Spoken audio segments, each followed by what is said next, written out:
ত্রিপুরা শিক্ষক নিয়োগ বোর্ডের চলমান ইউজিটি ও জিটি নিয়োগ প্রক্রিয়া দ্রুত সম্পন্ন করা, সুপারিশ তালিকা অবিলম্বে প্রকাশ এবং অবশিষ্ট যোগ্য প্রার্থীদের নিয়োগের জন্য অতিরিক্ত জিটি পদ সৃষ্টির দাবিতে বুধবার দুটি পৃথক ডেপুটেশন প্রদান করে 2024 সালে টেট উত্তীর্ণরা।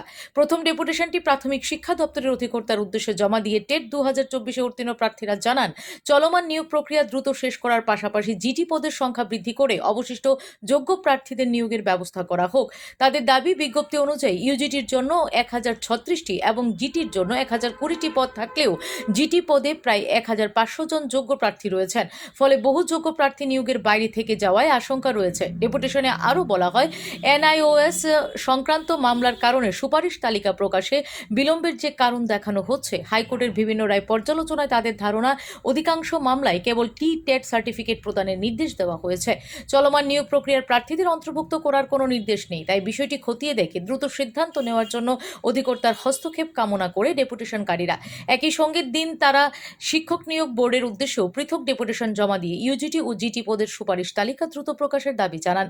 তাদের বক্তব্য, নিয়োগ বিজ্ঞপ্তি প্রকাশের দীর্ঘ সময় পেরিয়ে গেলেও সুপারিশ তালিকা প্রকাশ না হওয়ায় প্রার্থীদের মধ্যে অনিশ্চয়তা ও মানসিক চাপ বাড়ছে। ডেপুটেশনে আরও উল্লেখ করা হয়, সাম্প্রতিক কয়েকটি মামলার রায়ে সংশ্লিষ্ট প্রার্থীদের সনদপত্র প্রদানের নির্দেশ থাকলেও চলমান নিয়োগ প্রক্রিয়ায় তাদের অন্তর্ভুক্ত করার কোনো নির্দেশ নেই। তাই সুপারিশ তালিকা প্রকাশে আর বিলম্ব না করে দ্রুত নিয়োগ প্রক্রিয়া সম্পন্ন করার জন্য তারা বোর্ডের কাছে আবেদন জানান। Bureau report, S Bharat live 24 hours.